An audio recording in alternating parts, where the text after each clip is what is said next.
do mês, né, estamos nessa conversa, nessa interlocução a respeito das noções de espiritismo, das ideias espíritas, do pensamento desenvolto daquele proposto no século XIX a partir sobretudo a partir da figura de Allan Kardec.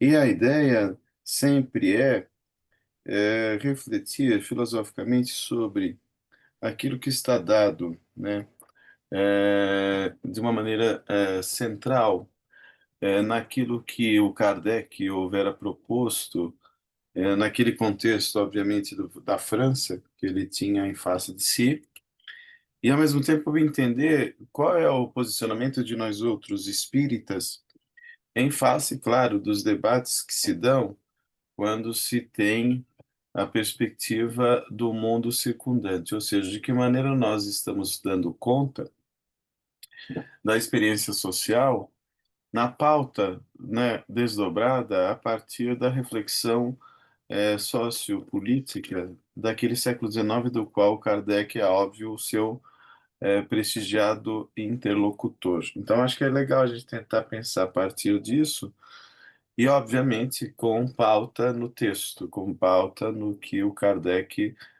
realmente propôs. Eu acho importante isso porque muitos de nós, espíritas do movimento espírita brasileiro, costumamos, em muito sentido, eu acho que de um modo inclusive bastante indesejável, por parte daqueles que nos dedicamos a uma leitura crítica do espiritismo, muitos de nós assumimos algumas posições que eu considero bastante discutíveis, quanto problemáticas. Se refere, sobretudo, à ideia de marcar um espiritismo anódino, ou, quando muito distanciado, ou, no dizer de muitos, um espiritismo neutro, que não tem, né, reflexões substanciais para a pauta da experiência histórica, ou seja, do mundo social. E eu acho que o espiritismo tem muita coisa a dizer. Aliás, em Kardec foi dito muita coisa, e nesse sentido, essa reflexão proposta, e um tanto quanto insistente também, da nossa parte, é dar conta do que está verdadeiramente desdobrado na leitura crítica de um intelectual maiúsculo como o de Kardec, ou seja, de que maneira o Kardec é um intelectual engajado com as demandas do seu tempo histórico, e de que modo ele pensa a sociedade segundo a perspectiva crítica, e ao mesmo tempo de que maneira isso, em algum sentido, também desdobra uma linha de continuidade daquilo que houvera também sido proposto antes do Kardec, que foi a mensagem luminosa, luminífera, ímpar, qual a de Jesus. Ou seja, de que maneira Jesus, o Jesus, sobretudo o Jesus histórico, não esse Jesus religioso, que costumeiramente é proposto, né, esse Jesus teológico. Quando recuperamos a ideia de um Jesus histórico, nós vemos que Jesus esteve na pauta das questões, né, propriamente sócio-históricas do seu próprio tempo, buscando atender às demandas, sobretudo daqueles que eram necessitados do espírito, quanto os necessitados do corpo, porque obviamente ele multiplicou pão, ele distribuiu pão, peixe. Ele buscou também atender, né, às necessidades corpóreas daqueles que fisicamente se encontravam debilitados. Então, foi um atendimento de um Jesus que sabia, né, as necessidades daqueles que transitam pela via corpórea, e ele buscou, obviamente, dirimir, minimizar, consolar, apacentar mesmo os corações opressos, os corações, em muito sentido, maltratados, em face de um mundo injusto e, fundamentalmente, hostil. Então a gente precisa pensar isso, de que maneira o Jesus histórico também sofreu um contínuo processo de apagamento da sua posição. Como diz bem o Frei Beto, né, um católico, ele diz isso, né?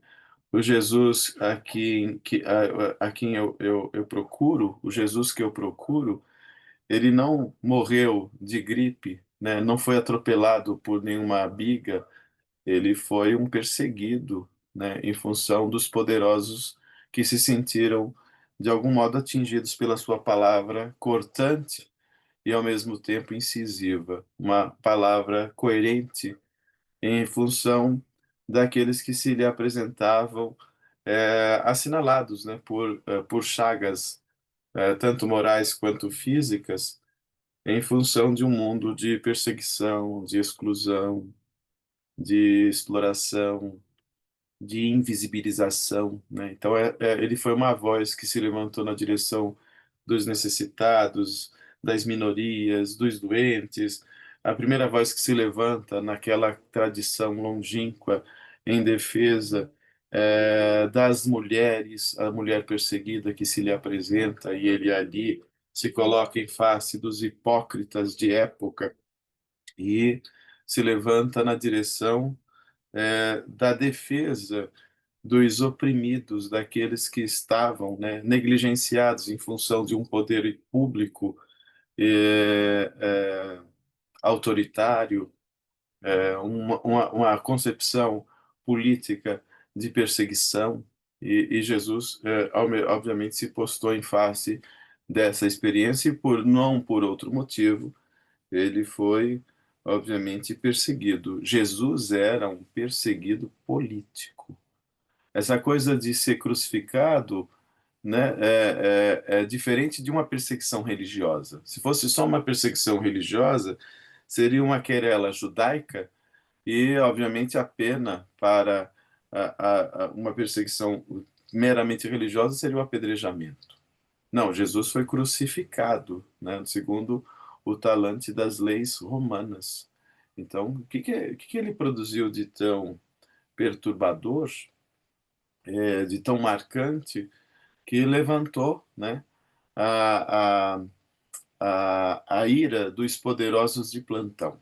Então, o que é isso? Esse é um Jesus que não é dito, não é discutido, não é visibilizado. Aliás, ele foi apagado, né, pelas religiões dominantes, pelas religiões que acabaram por perverter, ou, quanto muito, também adulterar a sua mensagem de libertação. E eu acho que é importante isso, porque o Kardec, em muito sentido, dando continuidade a isso, ele propõe lá no capítulo 18 de A Gênese uma reflexão muito poderosa a respeito do que ele gostaria de pensar, segundo essa pauta, né, já longínqua, né, aquela que inclusive já fora proposta por Jesus, de que maneira essa pauta de se pensar uma sociedade outra que não a que ele tem diante dos olhos.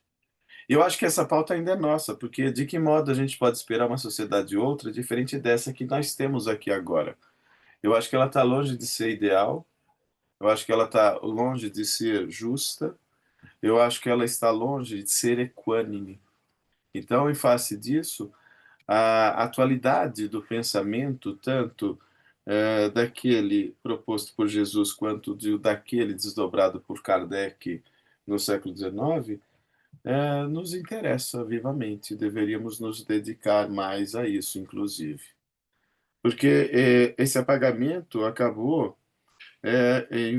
produzindo, né, um aceno a um misticismo, né, a uma hipótese religiosa, inclusive dos evangelhos, por por um viés místico, e isso acaba por produzir um efeito contrário àquele pretendido. Ou seja, é um anestésico, né? A hipótese religiosa vira mais pílulas de alma, anestésicos de consciência, e, ao mesmo tempo, produz uma passividade em face das demandas de um mundo que poderia, né, se fazer outro se as nossas intervenções fossem também mais conscientes do papel que cabe a cada um em face da alteração do status quo, ou seja, alteração do mundo, né, ainda aquém do que gostaríamos, do que poderíamos, né, alcançar. Então, eu acho que é muito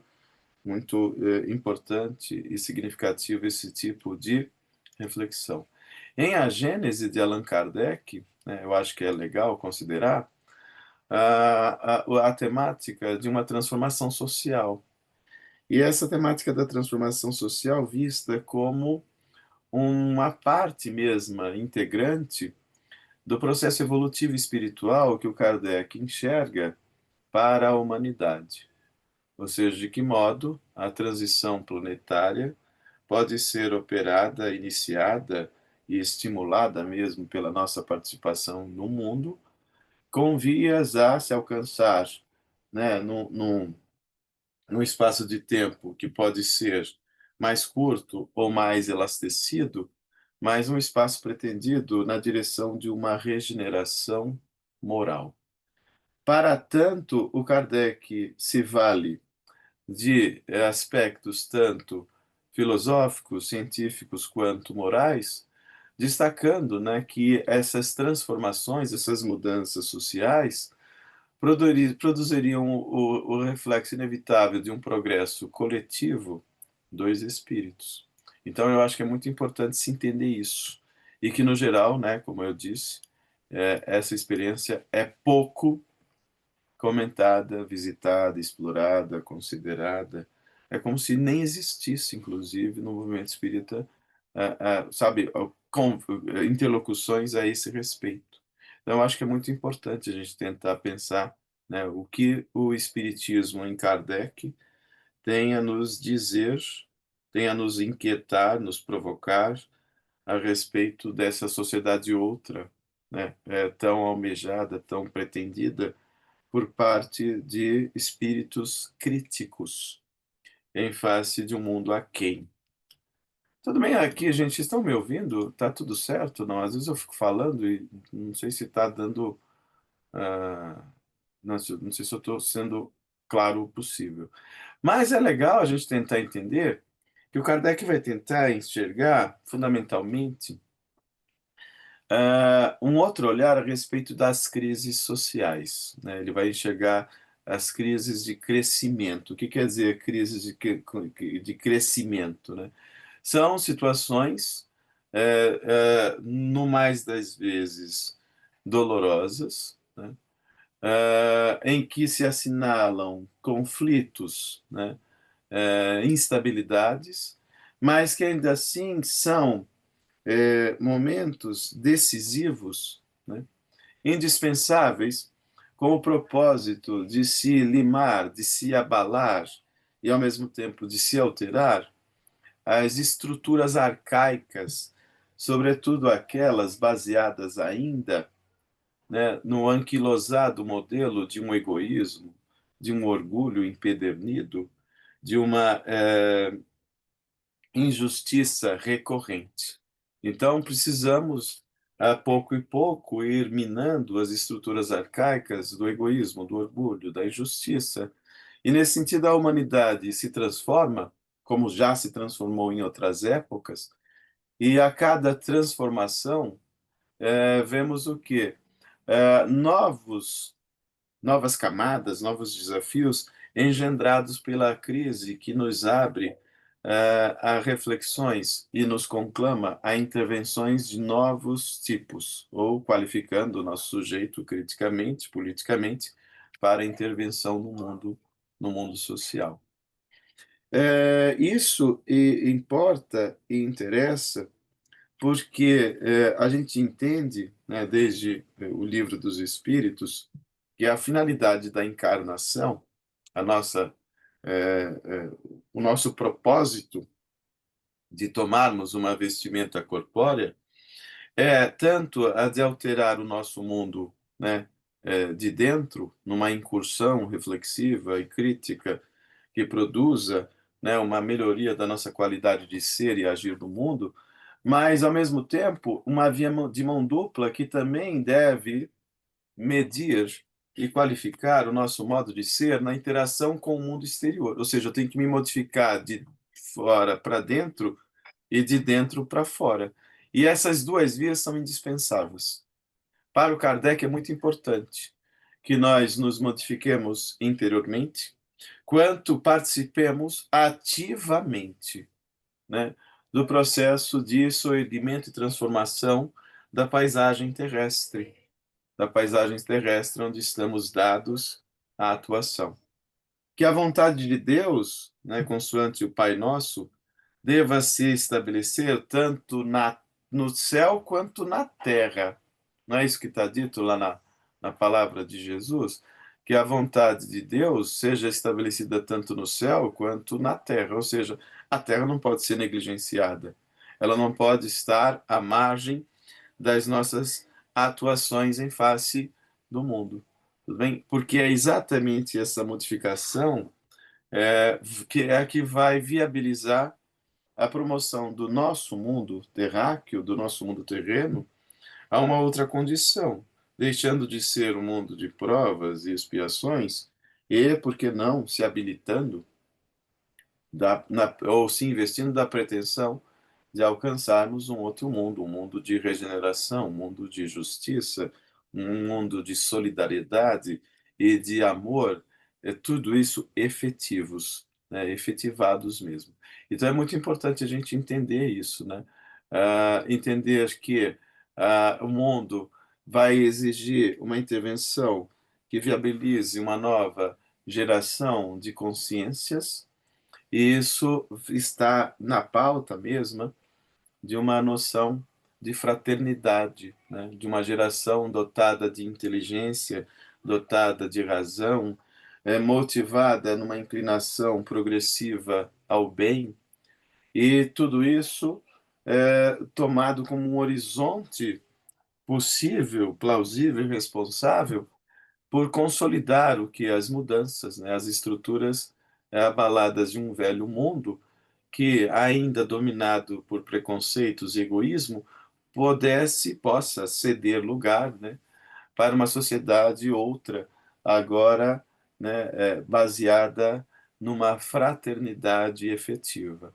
Essa nova geração se erguerá e erguerá consigo um novo edifício, engendrará uma nova estrutura de se pensar a relação humana em face da vida. Então, isso vai se dar, claro, não apenas com reformas políticas, mas também na via de mão dupla aludida, na renovação íntima também dos seres em curso. Então, vamos tentar pensar de que modo a Gênese nos oferece lentes de compreensão dos sinais de transformação social, de que maneira nós podemos acelerar esse processo, de que maneira, né, interpretar as mudanças que se fazem necessárias para que os últimos estertores de uma sociedade ainda doente, ainda individualista, ainda egoísta e orgulhosa e injusta, possa, né, dar abertura para que uma nova conscientização partilhada, né, dê sentido a uma conscientização coletiva de participação de todos na direção de um mundo diferente, de um mundo melhor. Tudo bem? Não? Essa é uma ideia, eu acho importante. Porque é fundamental que a gente entenda, desde o Aristóteles, a gente sabe que somos pensados como animais políticos, zoon politikon, e se somos animais políticos, somos partícipes de uma ordem coletiva. Então é muito importante que a gente entenda que não é um eu que deve gritar, é um nós que deve, sobretudo, vocalizar as necessidades e as demandas de um povo, de um mundo que necessita de um outro painel, de um outro quadro, né, de possibilidades existenciais. Tudo bem? E é muito importante a gente entender, né, o papel da filosofia espírita, o papel da ciência espírita, o papel da razão, da noção mesma de uma espiritualidade consciente e crítica, como ferramentas de compreensão capazes de orientar mudanças criticando, obviamente, esse mundo ou essa sociedade que ainda está longe de ser uma sociedade que torne transparente a mensagem luminosa de Jesus. Então é muito importante entendermos, né, que o Kardec, lá no capítulo 18 de A Gênese, produz uma crítica muito nevrálgica e ao mesmo tempo contundente às estruturas arcaicas, sobretudo aquelas que ainda perpetuam a desigualdade. Então, ele vai criticar, por exemplo, as aristocracias, ele vai criticar, por exemplo, o capitalismo explorador, ele vai defender uma verdadeira transformação social de uma humanidade que possa paulatina e progressivamente abandonar o reinado do mal, né, que a gente reconhece como o egoísmo, o fanatismo, e a partir daí ele propõe uma função social legítima de todos os seres participando disso através daquilo que a gente entende como cooperação autêntica, ou seja, produzir um poder que emana o amor autêntico na direção do próximo, não mais da subjugação desse próximo, da exploração desse próximo, da dominação sobre esse próximo. Então, essa necessidade de alteração de um estágio de evolução moral em que o Espiritismo, né, nos dê, digamos assim, uma legitimidade mesmo e ferramentas por onde a gente possa, né, verdadeiramente alcançar outro viés, outro painel. Podemos então, tirar dessa conclusão, essa introdução a respeito do que a gente pretende, a gente pode começar a pensar o texto, pode ser ou não? Por exemplo, conforme a gente já viu, né, em A Gênese, cadê aqui a Gênese, a minha Gênese, a Gênese. Conforme a gente já viu em A Gênese, do Allan Kardec, é válido a gente entender, né, o Kardec propondo, desde lá no capítulo 1º, por exemplo, no item 55 de A Gênese. Turma, eu não vou projetar nada, mas eu prometo, tudo que eu disser, eu dou a citação, tudo bem? A fonte para que vocês possam, caso estejam com o livro em mãos, possam consultar, ou então, a posteriori, possam acompanhar. Pode ser? Então, por exemplo, lá na Gênese capítulo 1º, no item 55, o Kardec nos fala que o Espiritismo se presta a um papel em que ele toca todos os ramos da economia social. Ó, de novo, uma ideia a se pensar de uma intervenção política. Tudo bem, não? Lembra do próprio Aristóteles, né?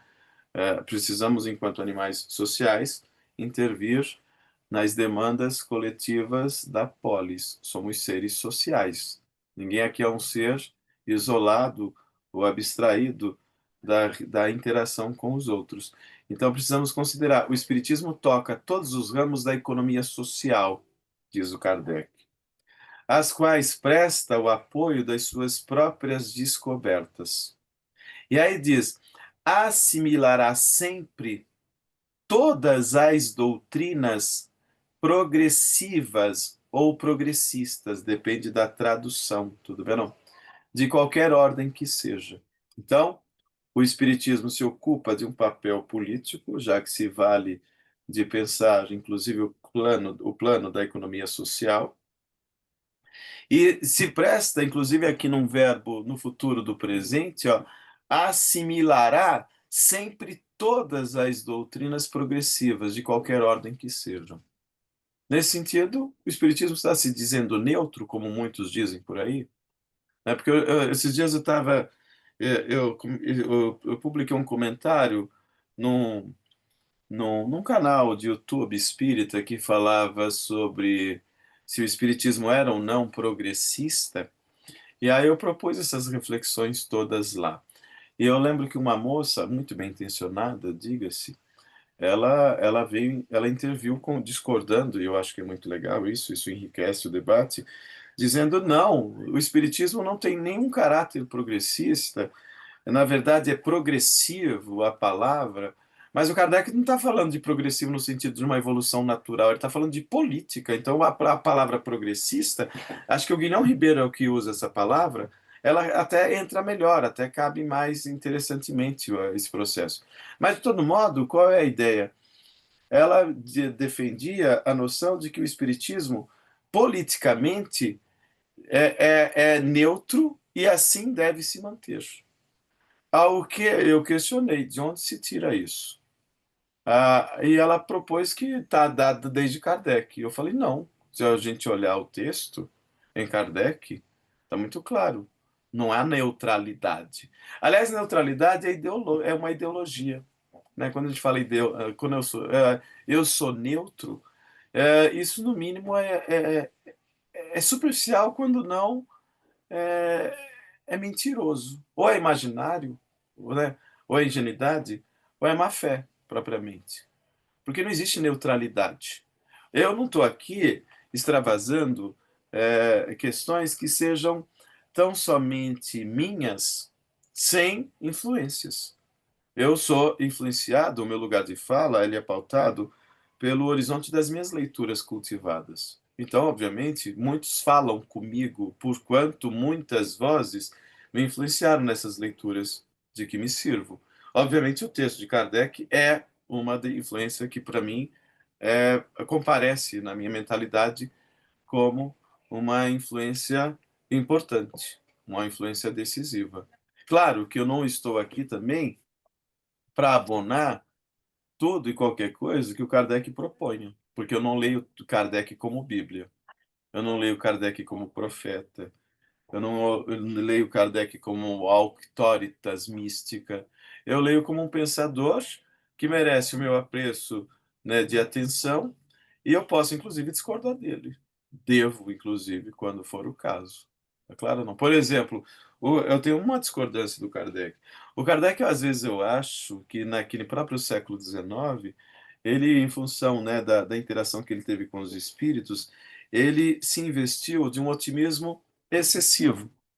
Ele acreditava, por exemplo, que, face dessas informações tão robustas e críticas que o Espiritismo se valia pelas vozes dos benfeitores com os quais ele interagia, né?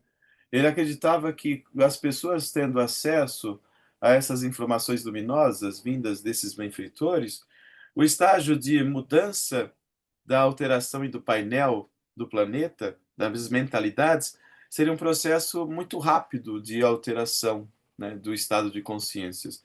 E hoje eu vejo que, particularmente, eu acho que o Kardec foi, em algum sentido, ou otimista em demasia ou até ingênuo, porque a gente está no século XXI, hein, gente? E não foi muito alterado isso, né? Então, ele se investiu de uma esperança, ele se investiu de uma expectativa, que ele acreditava que fosse de curto, médio prazo, de curto, médio prazo, mas ainda não se deu. Então, eu particularmente acho que o Kardec, nesse sentido, foi um pouco ingênuo. Ou, né, a bondade do coração dele colocava isso como uma necessidade que produziria abalos mais imediatos, mas não deu exatamente como ele esperava. Então é muito importante a gente pensar isso, né?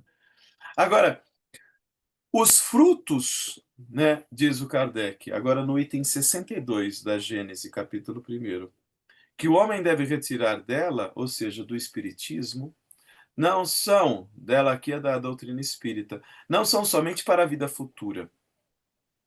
Os frutos que o homem deve tirar do espiritismo não é para se pensar um mundo futuro, outro longe da nossa experiência.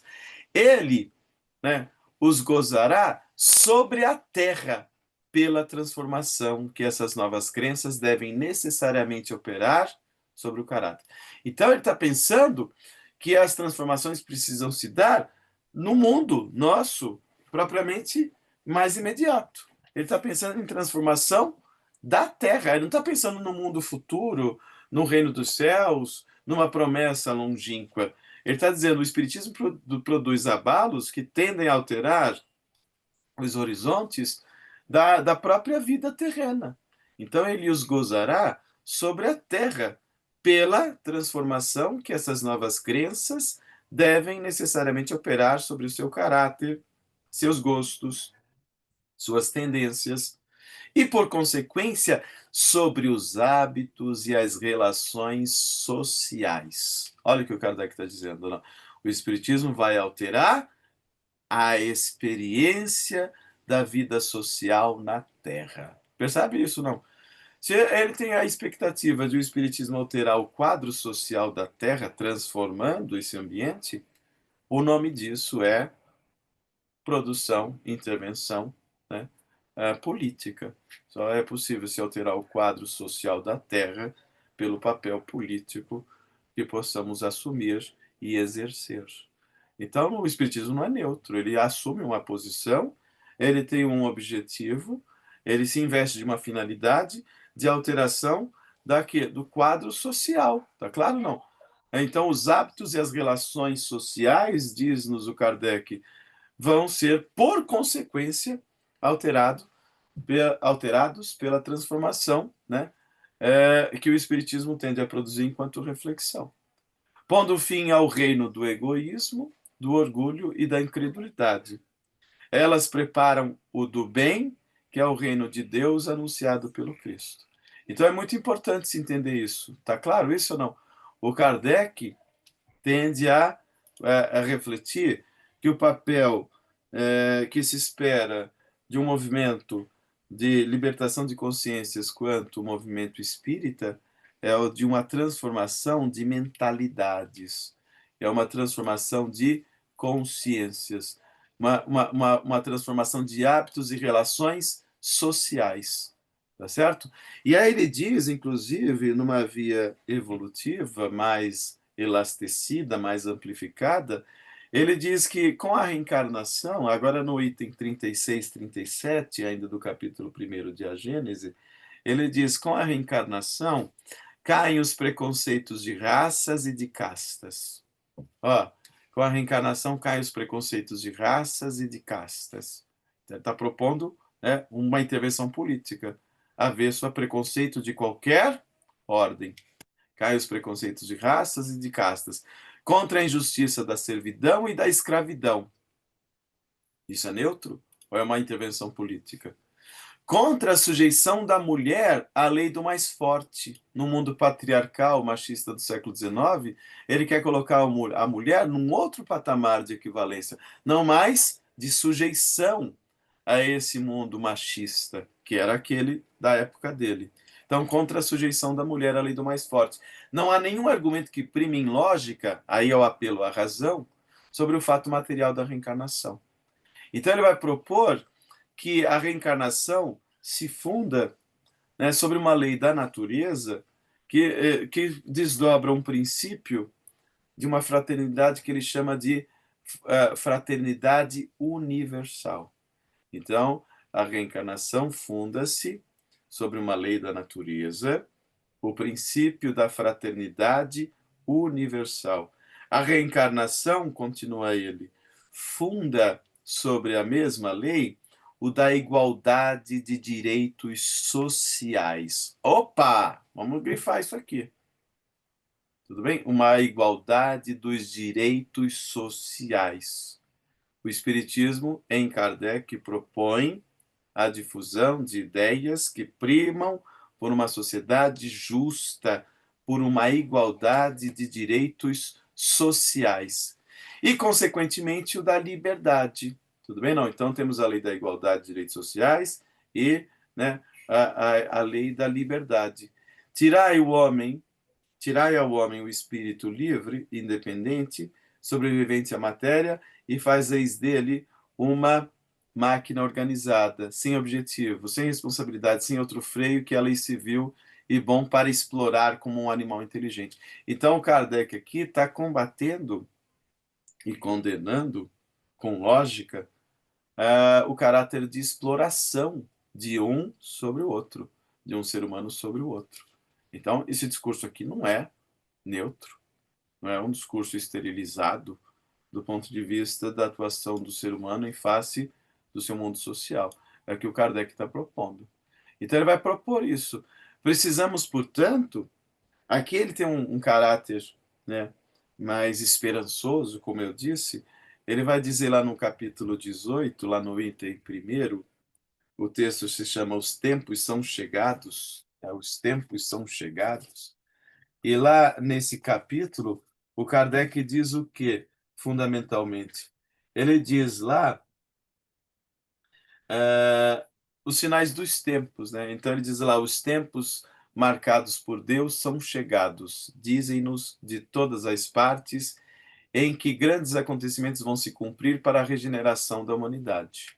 Tudo bem? Não? Então ele está com aquela ideia, expectativa de que acontecimentos notáveis possam se dar, alterando e encaminhando um mundo outro, viabilizando uma alteração do mundo que não mais seja ganancioso, egoísta, explorador, um mundo ainda assinalado por uma perspectiva materialista muito ultrajante e indigna, né, da ideia mesma de emancipação do sujeito. Então ele vai dizer isso. Então ele vai propor que nós precisamos ativamente participar desse processo e, portanto, cabe-nos a nós outros, enquanto seres qualificados criticamente, produzir a intervenção no mundo para que viabilizemos, né, politicamente uma outra experiência. Então, precisamos transformar o mundo tanto física quanto moralmente. Transformação do mundo físico, depuração dos espíritos que aqui estejam presentes. E, obviamente, a humanidade precisa progredir. De que modo? Ele precisa progredir pelo desenvolvimento da inteligência, então nós nunca podemos abdicar do nosso papel crítico de pensar-nos a nós mesmos quanto a de pensar a realidade circundante. Então precisamos estarmos atentos a uma humanidade que progrida pelo desenvolvimento do intelecto, só que o desenvolvimento também do senso moral e, ao mesmo tempo, o abrandamento dos costumes, tornando a experiência da vida social uma vida mais justa e humana. Então, é isso que o Kardec está propondo, intervir qualificando a melhoria do globo. Tudo bem, não? Ou seja, saneando regiões ainda indigestas, insalubres, tornando a interação entre os humanos uma interação mais fraterna, corrente, estreita, né? E viabilizando um mundo mais justo, que, claro, produza benesses ao alcance da maioria. Ou seja, ele fala tornando a terra mais produtiva. Tudo bem, não? Então, obviamente, esse progresso tem de se realizar pelo nosso papel ativo. Tudo bem? É o nosso papel ativo. Não adianta ficar só orando sem intervir. Tem gente que pensa isso, vamos vibrar pelo planeta e acha que só pela vibração do planeta a gente consegue mudar, né, o painel do mundo. Não, continuemos vibrando, mas continuemos também arando, ou seja, preparando o terreno. Precisamos orar e arar. Não precisamos preparar um terreno para que o mundo seja outro. E é isso que o Kardec diz, é isso que o Kardec, no geral, propõe. Pode ser esse progresso, essa mudança, de duas maneiras. Pode ser uma mudança lenta, gradual, insensível, né, que, no geral, traduz a pouco e pouco melhorias sucessivas nos costumes, nas leis e nos usos, né? E, portanto, a nossa percepção dessas reformas ela é mínima, né, a gente não alcança muito isso. Ou pode ser uma mudança rápida, mais acelerada, né, semelhante ao que ele diz, uma torrente rompendo diques e produzindo cataclismos morais, né, que vai, que vai engolindo em instantes as instituições do passado, claro, alterando essas estruturas envelhecidas, essas instituições do passado. E, portanto, suscetibilizando para que se dê, né, o surgimento, para que se dê o surgimento de uma nova ordem de coisas. Então, você sabe que o Kardec nos fala disso, inclusive de revolução social, né? Lá em O Livro dos Espíritos. O Kardec nos fala a esse respeito. Ou seja, há revoluções morais, mas também ah, as tempestades podem trazer também revoluções sociais. E, portanto, existe embutida na doutrina espírita, em Kardec, um caráter revolucionário de base, e que no geral, de que no geral ninguém fala. O próprio Kardec nos fala a respeito disso. É claro ou não? Então, vamos ter de, né, dar vias e voz a esse processo. Então, a previsão dos movimentos progressivos, diz o Kardec lá no item 5 do capítulo 18, em A Previsão dos Movimentos Progressivos da Humanidade, não tem nada de surpreendente entre os seres desmaterializados que veem o objetivo a que tendem todas as coisas, dos quais alguns possuem o pensamento direto de Deus e que julgam pelos movimentos parciais o tempo no qual poderá se cumprir um movimento geral. Então ele está dizendo isso. Precisamos, claro, darmos ensejo para que o movimento parcial possa pouco tomar corpo e, ao mesmo tempo, alterar instâncias maiores na produção de um movimento mais generalizável, tudo bem não? Para que a árvore ou da árvore possamos extrair bons frutos. Ele usa essa imagem, né? Como se julga de antemão o tempo que é preciso uma árvore para dar frutos. Então, ele está propondo isso. Precisamos intervir. Precisamos, né, produzir alterações e progressos no campo das ciências, da filosofia, das artes, do bem-estar material. O Kardec fala a produção progressivo também das condições de uma vida material. Então ele está pensando em alterar, né, o ambiente social da Terra. O Espiritismo não tem um compromisso apenas com uma vida futura. O Espiritismo tem um compromisso com a alteração do status quo da Terra. Tudo bem? Então esse progresso vai ser o quê? O domínio ou predomínio de um reino de caridade, de fraternidade, de solidariedade, que produza, além do bem-estar material, o bem-estar moral. Tá claro ou não? Isso é bastante significativo. E destruir, o Kardec fala destruir todas as fontes sociais de atraso. Ó, é um verbo forte, né, Anatólio? Destruir. É um verbo importante, ó. É preciso, diz ele no item 6 do capítulo 18, destruir tudo o que pudesse sobrecitar neles o egoísmo e o orgulho. Destruir nas leis, nas instituições, nas religiões, na educação, até os últimos vestígios dos tempos de barbárie e de privilégios. Olha o que o Kardec está dizendo. Neutro, né? O Kardec, o que vocês acham? Que sujeitinho neutro, hein? Ele está dizendo isso, hein? Por favor, Rogério, fique à vontade.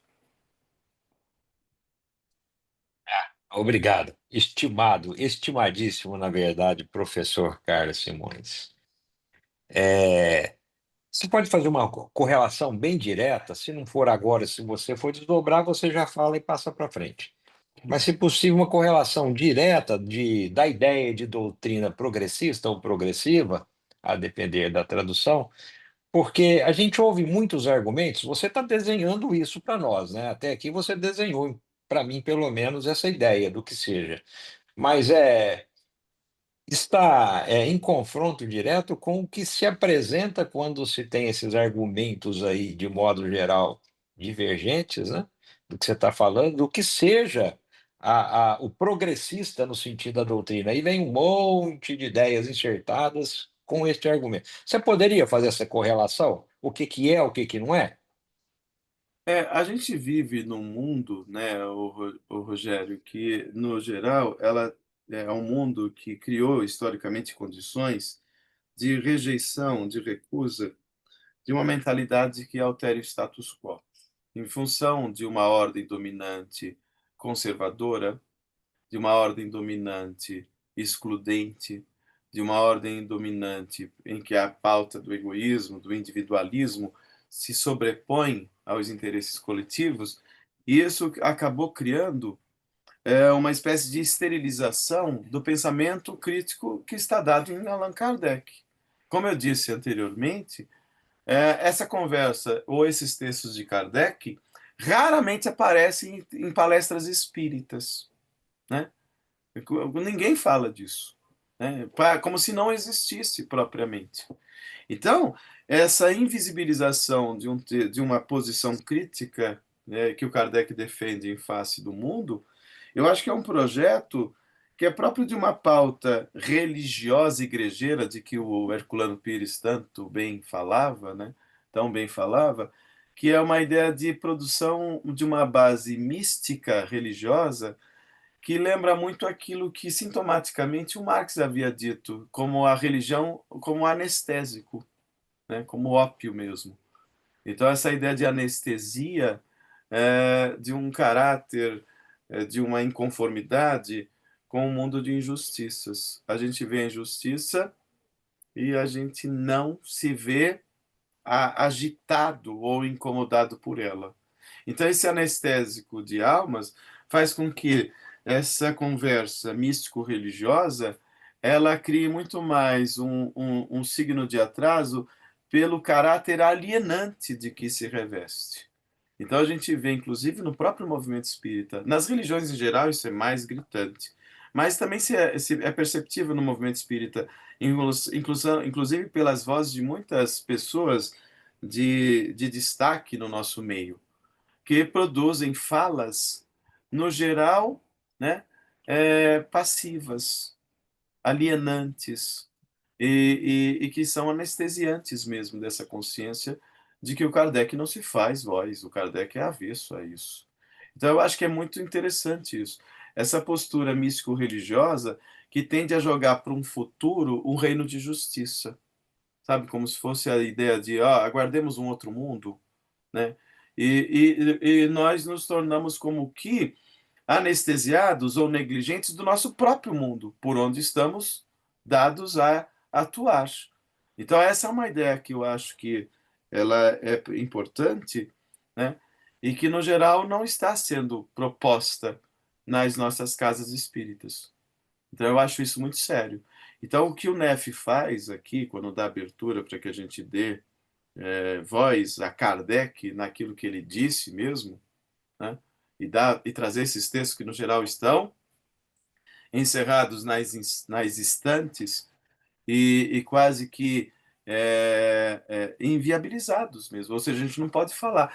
Como se você assumir uma postura progressiva, progressista, fosse uma postura periclitante do ponto de vista político-partidário. O Espiritismo não toma vez e voz político-partidária, mas toma a vez política, porque interage na polis.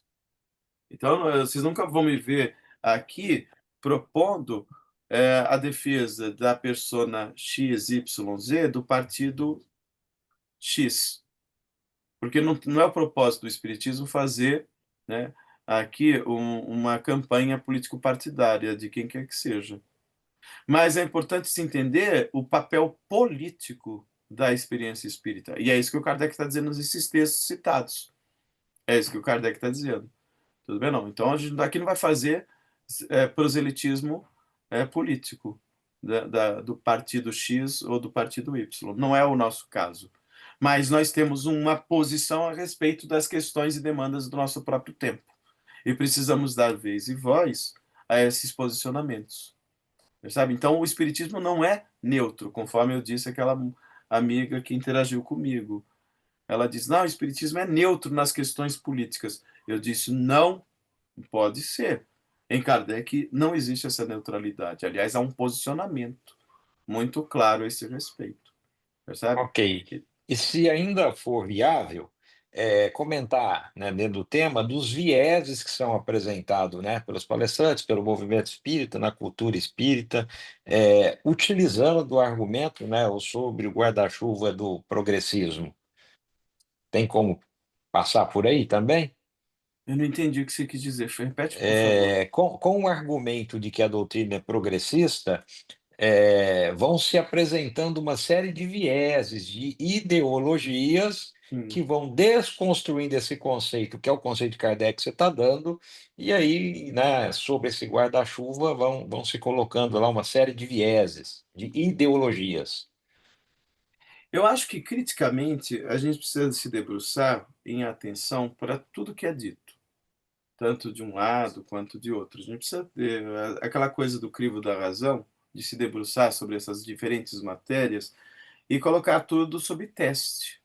O Espiritismo, na pauta, inclusive de Kardec, ou sobretudo dele, nos transmite a reflexão dialética, o quanto que nós precisamos aprender um com o outro, inclusive nas discordâncias. Não é indigesto um outro pensar de modo diferente de mim. Eu acho que é muito importante essa pluralidade de vozes, né?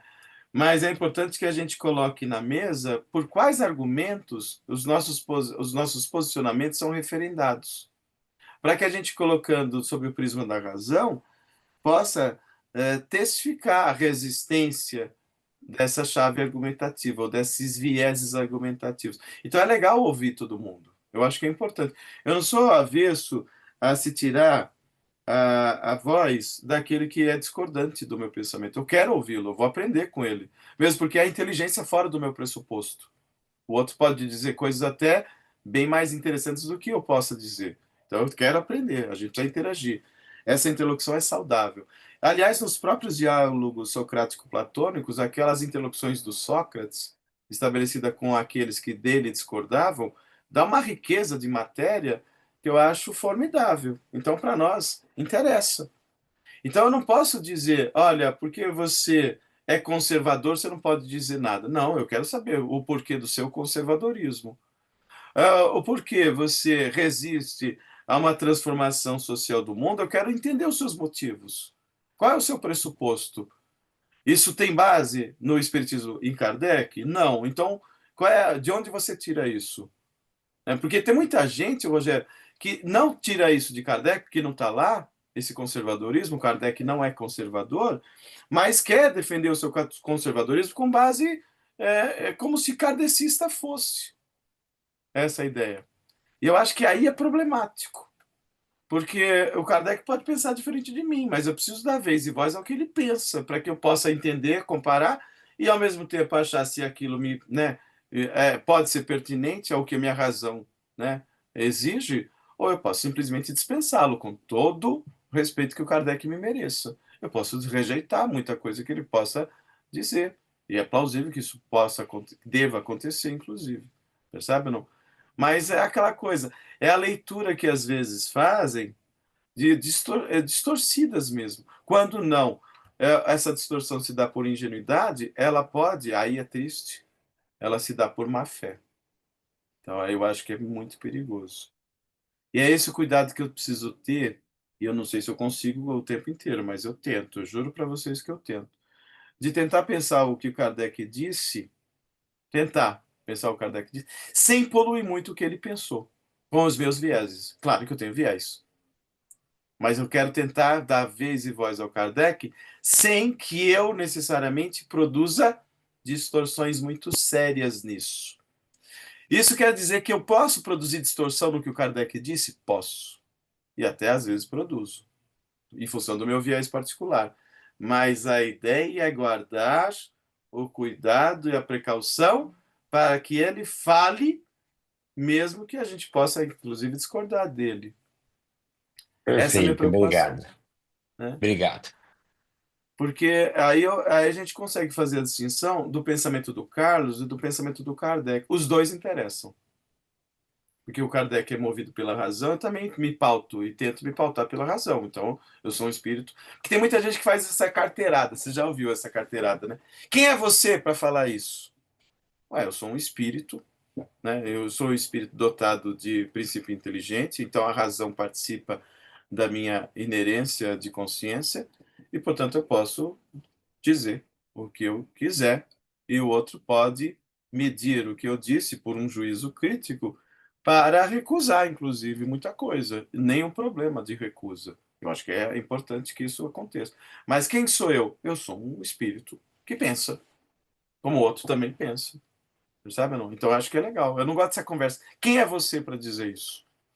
Não, todo mundo pode dizer. É aquela coisa de pensar agora dos gregos, lembra disso? Todo mundo tem isonomia e isegoria. Todo mundo é igual, isonomia e isegoria. Todo mundo tem direito à voz. Aí a gente pode medir, colocar tudo na balança e ver o que vale e o que não vale. O que me vale eu aproveito, o que não vale eu jogo fora. Eu descarto, eu ponho de lado, eu ponho numa caixinha de suspeição provisória até ver de que modo isso resiste ou não. Percebe, não? Mas é importante que assim o façamos. Espíritas, precisamos nos valer da crítica, do juízo, da razão, para que não venhamos a assumir ideias outras sem esse filtro crítico. Porque senão a gente perde o papel de seres partícipes e ativos no processo e viramos um joguete de paixões outras, né, estranhas à nossa consciência. E o nome disso é alienação. Quem é joguete, né, de paixões outras exteriores à consciência do sujeito é um heterônomo, é uma consciência heterônoma e, portanto, é alienante e alienado. Né? É uma consciência alienante e alienada. Então, eu acho que isso é importante. Então, quando a gente lê o Kardec, vamos tentar ver isso. Né? Então, o Kardec diz: destruir nas leis, nas instituições, nas religiões, na educação, até os últimos vestígios dos tempos de barbárie e de privilégios. E todas as causas que entretêm e desenvolvem o orgulho e o egoísmo. Gente, quer conversa mais anticapitalista do que essa? Porque o que desenvolve o orgulho e o egoísmo é uma ética do interesse privado. A ética de interesse privado é egocêntrico. A ética de interesse privado é uma lógica do capital. É a lógica do acúmulo do capital no mundo em que 1% reúne mais de 50%, 60% das benesses e, né, fruições do mundo material, enquanto os demais ficam minguados à revelia, à exclusão do mínimo e do básico para a própria subsistência. Esse mundo é injusto, esse mundo é fundamentalmente doente. Percebe? Então, eu acho que é importante. Então, precisamos desenvolver ações que possam combater, né, o orgulho e o egoísmo, ou esses eternos obstáculos ao verdadeiro progresso. Olha o que o Kardec diz. Ou seja, precisamos nos colocar avessos a essa ética de vida privada, e essa ética de vida privada se chama orgulho e egoísmo, outros chamariam de lógica ou pauta ocidental capitalista, porquanto são obstáculos ao verdadeiro progresso. Então, quem defende a manutenção de privilégios e de interesses particulares está na contramão do progresso, segundo quem? Segundo Kardec. O Kardec está propondo isso. Quem se coloca avesso, né, a isso está na contramão do progresso. Então, esses eternos obstáculos ao verdadeiro progresso, que se sugam, por assim dizer, com o leite, que se aspiram por todos os poros, da atmosfera social. O Kardec está falando de sociedade, de mundo material, de relação humana. Tudo bem, não? Então, o Kardec não é neutro, ele tem uma posição, propriamente falando. E ele diz, né, que a nova ordem de coisas. Ó, ele está agora no capítulo 18 de A Gênese, item 7. Uma nova ordem de coisas tende a se estabelecer. Quer dizer, você está dizendo uma nova ordem, ele está combatendo a velha ordem. Tá claro isso, gente? Ou eu estou forçando o Kardec? Será que eu estou forçando? Que pode acontecer também. Se ele está dizendo uma nova ordem de coisas tende a se estabelecer, ele está propondo a substituição da velha ordem. Então ele diz: uma nova ordem de coisas tende a se estabelecer. De resto, cada um sabe que a ordem de coisas atual deixa a desejar. Então ele está conformado com o mundo? Ele é conservador? Ele está dizendo a ordem atual que nós temos aqui diante dos nossos olhos deixam a desejar. Então ele está reclamando uma nova ordem. Logo, ele quer progresso, ele quer que o mundo seja outro. O caráter do espiritismo é a produção de alterações que viabilizem uma nova ordem social. Porque a ordem atual deixa a desejar, ou seja, ela é injusta, ela é egocêntrica, ela é acumuladora, ela é exploradora, ela inviabiliza a expressão das potencialidades humanas do ponto de vista demasiadamente humano, porque ela é desumana. Essa ordem velha, ela é excludente, ela é centralizadora, ela é concentradora, ela usurpa, explora, ela deslegitima, ela maltrata o sujeito. E quando temos uma ordem de coisas desse tipo que, né, subjuga, explora, maltrata, exclui, essa ordem estabelecida que precisa ser superada e substituída, ela é uma ordem injusta e fundamentalmente violenta. Eu costumo dizer aqui, né, o que a gente pensa por violência? Eu lembro da Marilena Chauí falando disso. O que a gente pensa por violência? É quando na relação entre iguais um é tratado de modo desigual. É quando na relação entre humanos um é tratado de modo desumano. E é quando na relação entre sujeitos um é tratado como objeto. Então isso é violência. Então a violência psicológica, a violência física, violência de várias ordens, certo? Não? Então a gente precisa se colocar avesso a isso. E é o que o Kardec está dizendo aqui.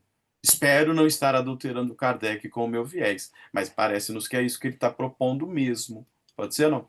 Então, uma nova ordem de coisas, porque a ordem de coisas atual deixa a desejar. Logo, não dá para chamá-lo de conservador. Porque conservar é querer que essa ordem atual permaneça, se perpetue. E não, ele está dizendo, essa ordem deixa a desejar. Precisamos alterar isso. Precisamos modificar isso. Portanto, ele é progressista. Isso é fundamental na base do Kardec. Tudo bem, não? Agora ele vai dizer, né, que esses vícios, né, precisam ser superados, precisam ser alterados.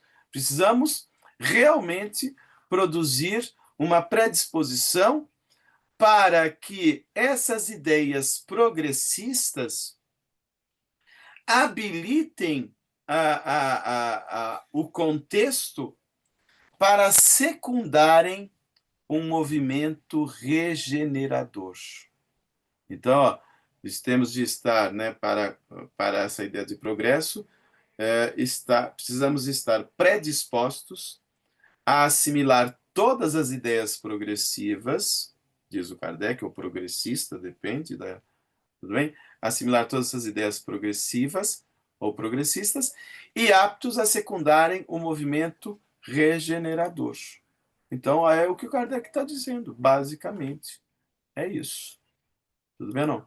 E nesse sentido, né, ele vai propor, lá na Gênese, movimentos do ser com a ideia de tentar vencer as paixões degradantes. Tudo bem? Ele vai dizer, por exemplo, que essa lógica acumuladora, egocêntrica, né, essa lógica de exclusão, de manutenção de um estatuto privado, uma ética privada de concentração, isso ainda é remanescente de uma ordem não racional, ela é mais instintiva. Ainda é remanescente de nossos primarismos, que ainda resistem em nosso patamar evolutivo. Então, temos uma propensão instintiva a paixões degradantes, diz ele lá no item 27 do 18, do capítulo 18. A propensão instintiva a paixões degradantes, a sentimentos antifraternais, e sentimentos antifraternais ele identifica como egoísmo e orgulho. E do apego por tudo que é material. Gente, se nós tivermos esse apego doentio, apaixonado por tudo que é material, a lógica que se opera ao sujeito de apego é o acúmulo. Tudo bem? Não? É o acúmulo. E nessa lógica de acúmulo, isso é uma doença de alma. Uma doença de alma. Então é muito interessante notar que o Machado, ó, eu estou pensando na minha aula da manhã de Machado de Assis. Hein? É importante pensar o Kardec, sobretudo refletindo contra esses remanescentes ainda animalizantes da nossa experiência de persistir na existência por uma via ainda irracional, acumuladora. Então, essa lógica acumuladora, que é o viés de um capitalismo predatório, né, que muitos diziam capitalismo selvagem, isso é próprio de ainda espíritos longe dessa mensagem fraternal, luminosa, daquela outrora proposta por Jesus. Eu acho isso muito importante. Isso não é pouca coisa, né? E essa gente que ainda está nessa propensão instintiva de paixões degradantes, de sentimentos antifraternais, do apego a tudo que é material, ele chama a esses espíritos de espíritos retardatários e que impedem o progresso. Percebe, não? Essa ideia de impedir o progresso me lembra muito a alusão, a metáfora das pedras de tropeço. Quantos espíritos ainda em função dessa mentalidade irracional instintiva, acumuladora, servem de pedras de tropeço na direção de um mundo outro, de um mundo diferente, de um mundo mais justo, fundamentalmente. Tudo bem até aqui, pessoas? Hein, gente? Tá claro? Então ele vai propor isso. Precisamos, portanto, alterar o quê? Ele diz lá no capítulo 18, item 29. Precisamos alterar o quê? O estado dos costumes e da sociedade estará, portanto, em um povo, em uma raça, ou o mundo inteiro, em razão daquelas duas categorias. Ou se é espírito retardatário, que são os espíritos conservadores, ou se é espírito progressivo. E, portanto, ele está dizendo, nós estamos hoje divididos assim. Quem não é um espírito progressivo costuma ser um espírito ainda de paixões degradantes e acumuladoras. É o espírito conservador, que ele chama de espíritos retardatários. Aí a gente precisa se olhar um pouco no espelho e ver por onde estamos, né? Onde melhor nos situamos. E, portanto, Kardec parece nos ser um intelectual incisivo a esse respeito. Menos que tudo neutro. Neutro ele não é. Tudo bem, não? Ou quente ou frio, morno não serve. É isso que Jesus falava? Né? Ou quente ou frio, o morno não serve. No geral, a gente é muito morno, né? A gente quer, sob o pretexto de neutralidade, não alterar qualquer coisa, nem por fora e nem por dentro. Então, precisamos produzir as condições de uma sociedade outra, diversa, tudo bem, não? Ao que está dado no mundo como o nosso. Né? Olha o que ele diz, o Kardec diz isso lá no Livro dos Espíritos, questão, numa nota da questão 521. A nota da questão 521, entre os povos, as causas de atração dos espíritos são os costumes, os hábitos, o caráter dominante, as leis, sobretudo, porque o caráter de uma nação se reflete em suas leis. Olha o caráter político do texto, né? Os homens que fazem reinar a justiça entre si combatem a influência dos maus espíritos. Em toda parte onde as leis consagram as coisas injustas, contrárias à humanidade, os bons espíritos estão em minoria. E a massa dos maus que aflui entretém a nação em suas ideias e paralisa as boas influências parciais, perdidas na multidão. Ou seja, enquanto ainda estivermos numa predominância de espíritos retardatários, que ainda se fazem maioria, as alterações vão estar como que empanadas, engessadas. Então é próprio de um mundo como o nosso. Então você vê, por exemplo, num mundo como o nosso, no ambiente político, o quanto que espíritos conservadores estão lá, no geral, na manutenção de um mundo absolutamente predatório, injusto, avesso às benesses de um planeta ecologicamente viável. Então você vai ver, encontrar, né, os espíritos conservadores são avessos à ecologia, são avessos às conquistas das ciências, são avessos aos espíritos críticos. Percebe ou não? Essa ideia dos conservadores, desse negacionismo que nós encontramos circular e presente no nosso próprio tempo. Então, é essa a ideia, né? Então, precisamos produzir uma nova qualificação do sujeito para que a intervenção no mundo coletivo possa também alcançar novas camadas de horizontes e possibilidades. E essas novas camadas de horizontes e possibilidades tornem viável a alteração dessa paisagem dantesca, tal qual aquela que nós temos aqui agora diante dos nossos olhos. Tá certo ou não? Então é muito importante se pensar, né, de que maneira vamos participar desse processo de transformação. Ele vai dizer, lá no item 14 desse capítulo 18, repito, nem o progresso individual, nem o progresso geral são jamais estéreis. Ele aproveita as gerações e as individualidades futuras, que não são outras que as gerações e as individualidades passadas, chegadas a um mais alto grau de adiantamento. Que os espíritos da nova geração, diz o Kardec agora no item 29, sejam novos espíritos melhores, ou os antigos espíritos melhorados, o resultado é o mesmo, desde o instante em que tragam melhores disposições. É sempre uma renovação. Então, nós precisamos nos melhorar para que o mundo também se altere. Precisamos qualificar a nossa maneira de intervenção no mundo social, já que somos aqueles que, né, não somos seres que operam a ideia só de viver, nós somos seres de conviver. E, portanto, permutamos experiências, afetamos o mundo e somos pelo mundo afetados. É claro ou não?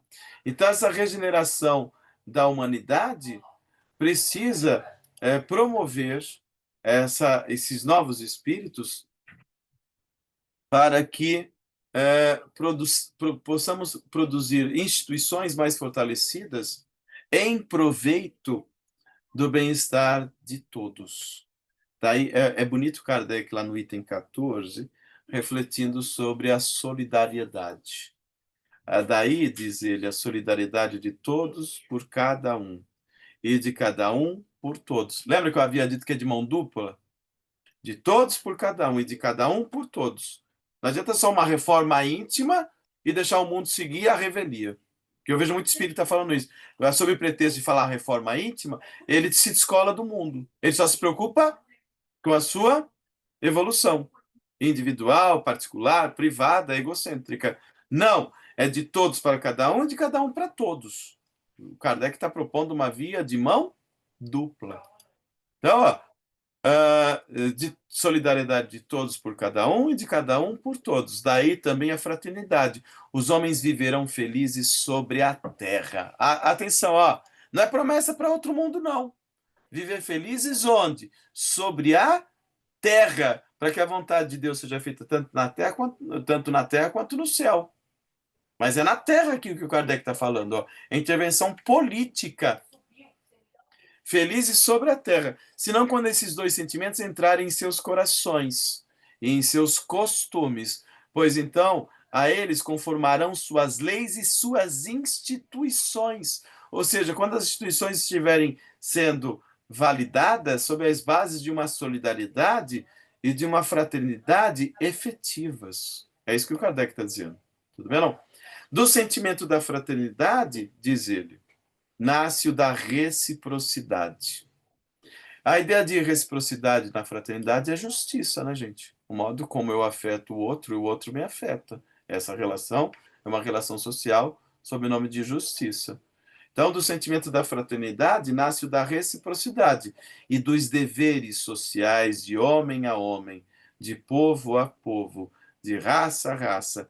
Desses dois sentimentos bem compreendidos sairão forçosamente as instituições mais proveitosas ao bem-estar de todos. Olha o que o Kardec está dizendo. Ó. Produzir mudanças nas instituições.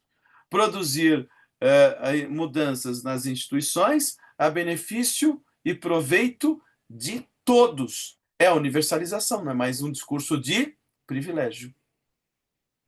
Já é um discurso, né, de produzir benefícios ao alcance de todos, sem amarra. Não é uma lógica de exclusão e de acúmulo.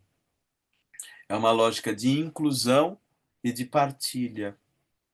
Percebe ou não? É uma lógica de inclusão e partilha. Ou seja, o Espiritismo, segundo o que se depreende da fala de Kardec, está na contramão desse processo que está em vigência de um mundo adoentado quanto o nosso. O Espiritismo não é isso aí que está aí dado no mundo. O Espiritismo, aliás, tem muita coisa a criticar nesse mesmo mundo. E que, no geral, pouca coisa é dita, ou quase nem é dito nada mesmo, né? O movimento espírita brasileiro vai como que apagando isso. O Kardec, vocês concordam que ele está invisível num movimento como o nosso? O Kardec não está aparecendo, ele não está por aí. Tá outra coisa está circulando por aí. O espiritismo de Kardec parece-nos que não. Fale, Gabriel. Oi, tudo bem, Carlos? Então, nossa, tem tanta coisa para falar, Carlos. Dá para ir até meia-noite, 1 hora sossegado, viu? Fique à Mas, vontade. mas é assim, é, o, há uma contrariedade no ser humano muito grande, né? Porque você vê o caso do Divaldo Franco, né? Que ele esteja bem onde ele estiver, né? Sim, Mas um homem que fez todo o trabalho social que ele fez, de caridade, de solidariedade ao próximo,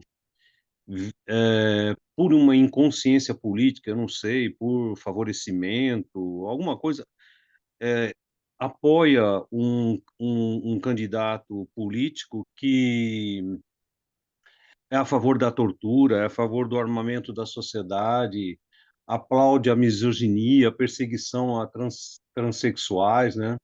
É um sujeito individualista de caráter sem fraternidade social alguma, totalmente contrário ao que o próprio Divaldo fazia nas suas atividades. Você vê como o homem é contraditório, entende? sim, Não é? concordo. E, e essas, por exemplo, a gente está aprendendo aqui na NEF, muito legal, assim, com as suas explanações de todos os amigos aqui que vêm aqui na NEF, esse lado não sonhador, né, mas esse lado esperançoso do Kardec, em que tudo ia se resolver em pouco tempo, né? Isso aí é muito interessante, né? E no fim, se tiver um outro Kardec 2 aqui, na sociedade atual, ele ia perceber que ele se enganou redondamente, né?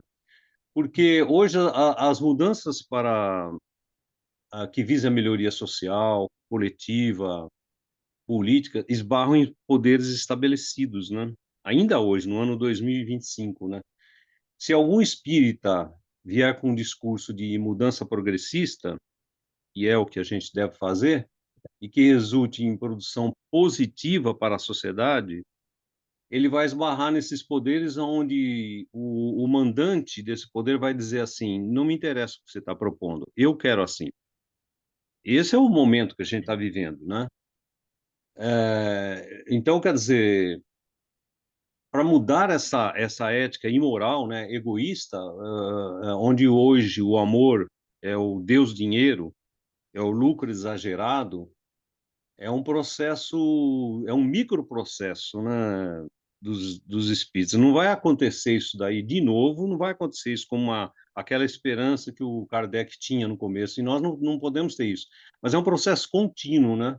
O que é muito difícil mudar. Ó, para mudar um processo pequenininho dentro de uma empresa, onde essa empresa tem um ambiente autoritário, vamos dizer assim, já é difícil, um processinho, viu, Carlos? Imagina mudar Sim, um arcabouço milenar e secular de costumes e hábitos enraigados na sociedade em todo o planeta. É uma obra gigantesca, concorda? E, a, e, a, totalmente.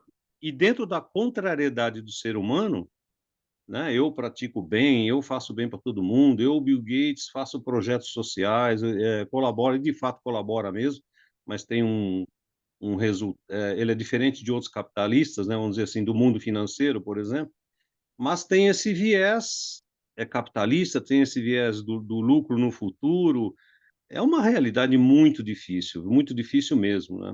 A transformação, ela é individual e coletiva, e isso vai demorar muito, muito, muito tempo. Nesse ponto, eu que gosto de ser otimista, né? Talvez o Allan Kardec também se inspire no Homem Bom de Rousseau, né? É, Não é? Eu também sim. gosto de me inspirar no Homem Bom de Rousseau, mas a gente lembra lá do Leviatã de Hobbes, a gente vê que o mundo está pior que o Leviatã de Hobbes, por causa do homem, né? O homem é egoísta ainda, né? Complicado, É viu, isso. Carlos? Complicado. Não, A sua defesa do espiritismo crítico, progressista, é maravilhosa, e é isso que eu penso mesmo, né? Mas olhando aqui nas filigranas da sociedade, entendeu? Da atuação hoje do mundo, ela é muito difícil, muito difícil. Vai demorar muitas reencarnações ainda, viu?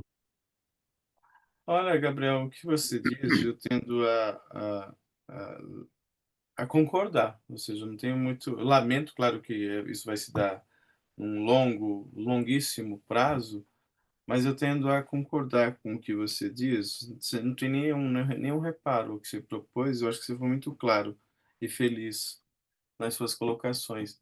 Mas é importante, nesse sentido, a gente se pensar como uma voz o mais possível responsável para que a gente faça jus a um viés de um pensamento crítico tão cristalino quanto aquele que o Kardec propôs.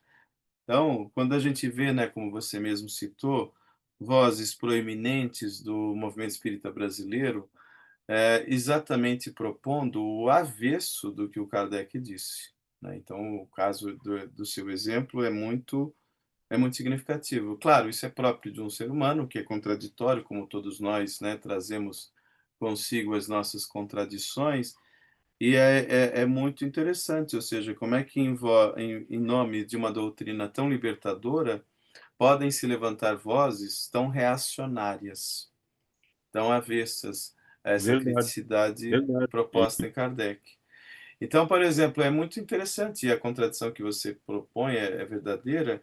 Eu produzo, que é de novo aquele discurso, né, que eu estava falando com o Rogério, aquele discurso autoritário, falando assim: quem é você para falar de alguém que tem uma instituição que cuida de tantas crianças, que não sei o quê? Mas é importante que a gente entenda, a gente pode pensar e discutir a tudo e todos, como a gente está fazendo com Kardec, a gente pode fazer com o Chico, com o Divaldo, porque o que me interessa não é discutir a pessoa é o pensamento. Se o pensamento foi veiculado em público, ideias públicas podem ser debatidas em público, tá claro? Então, eu acho que é muito importante. Eu não tenho nada contra a pessoa, né? Eu adoro a pessoa do Chico, eu tive a oportunidade de poder abraçá-lo fisicamente, eu me encantei pela persona do Chico. Tive a oportunidade de abraçar o Divaldo também, conheci pessoalmente por várias vezes, e tenho muita gratidão em função de muitas coisas que eu aprendi com ele, mas não é uma pessoa que a gente simplesmente idolatre e diga que tudo que foi dito é digno de palmas, não é. Então, a gente pode, inclusive, discutir sem que animosidades pessoais, né, contaminem o campo do debate. Não pode. Mas é importante. Como é que eu posso, né, cuidar do assistencialismo junto a crianças? Isso é importante que se faça. Eu acho que é o pronto-socorro, né? Servir sopa, vestir o desvalido, né, agasalhar, atender. Na urgências e demandas de um mundo tão cruel quanto o nosso, esses papéis são muito importantes. A ideia assistencial, eu acho que, pelo ponto de vista do pronto-socorro, é importante.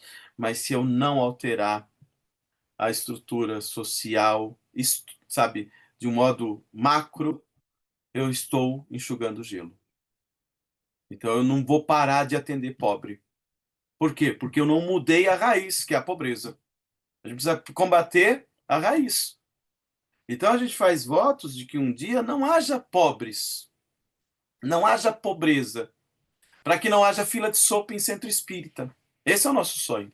De um mundo que não haja mais necessitados de sopa em filas de centro espírita, que não haja mais gente, sabe, passando frio e do agasalho alheio. Seja uma sociedade em que todos tenham acesso, né, a essas coisas sem a humilhação, sem a necessidade que, né, acaba ultrajando a consciência. Mas eu acho que é importante. Se nós não operarmos contra a estrutura, estamos enxugando gelo. Tudo bem? Nós não vamos vencer. Nós vamos o tempo inteiro só fazendo a caridade. E aí eu lembro, Gabriel, de um outro também médium famoso de Uberaba, que ainda está lá produzindo a sua atividade espírita. Esse médium famoso lá de Uberaba chegou a dizer, eu já até coloquei o vídeo desse médium falando a esse respeito. Ele falava assim, ele lamentava a experiência social do Canadá e bendizia a experiência social do Brasil. Então, o que ele lamentava? Lá no Canadá não havia necessitados. E não havendo necessitados, não havia possibilidade de os espíritas exercitarem a potência da sua caridade. Porque era um mundo que não tinha necessidade. Então, que pena. Bom é para nós outros, dizia ele, que estamos no Brasil, porque tem tanto faminto, tão necessitado, a gente tem a oportunidade de exercitar a nossa caridade. Ou seja, ele vem dizer um mundo social injusto para que o ego dele aparecesse como um caridoso de plantão. Eu acho isso tão deprimente. Isso é indigno. Sabe? A Concordo. gente abater palma para um mundo injusto, porque nós espíritas precisamos aparecer para a sociedade como caridosos. Precisamos ter palco para o exercício da nossa caridade. Não, isso não é Esse espiritismo. é um pensamento do elitista de Idade Média, né? É, Né? exato.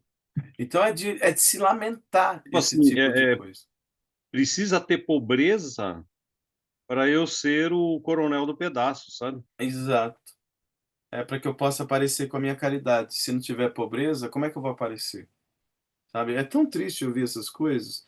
Eu fico assim bastante chateado de saber que Kardec passou de largo aí. Kardec não está aí nessa conversa. Não pode. Isso não é admissível, não é plausível, não é digno. Então me constrange ouvir um negócio desse. E eu fico imaginando pessoas críticas não espíritas ouvindo uma conversa desse tipo. Com razão vai querer distância do espiritismo. Ou seja, se o espiritismo é esse tipo de conversa, eu não quero saber disso aí. Percebe, não? Então, esses pretensos divulgadores do espiritismo mais afastam e atrapalham do que divulgam o espiritismo autêntico. Isso me entristece. E aí me causa um cadinho de revolta. Porque eu fico enraivecido por causa. Eu fico até perturbado por causa disso. Coisa que eu já sou bastante. Mas me perturba ainda mais. Por quê? Porque eu vejo essa gente produzindo esse desserviço. Isso é um desserviço a uma causa tão luminosa quanto aquela proposta por Kardec. Então eu lamento, sabe? Então, o Kardec, lá no item 16, ele está dizendo: só o progresso moral pode assegurar a felicidade dos homens sobre a terra. De novo, é sobre a terra, pondo um freio às más paixões. Só ele pode fazer reinar entre eles a concórdia, a paz, a fraternidade. E aí ele vai propor exemplos de avanços sociais. Quais os avanços sociais? Tentar destruir as barreiras dos povos, né? Ou seja, todos somos irmãos, independente de onde seja o seu ambiente de nação.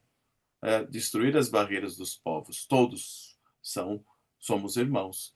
Destruindo os preconceitos de casta, os antagonismos de seitas, hein?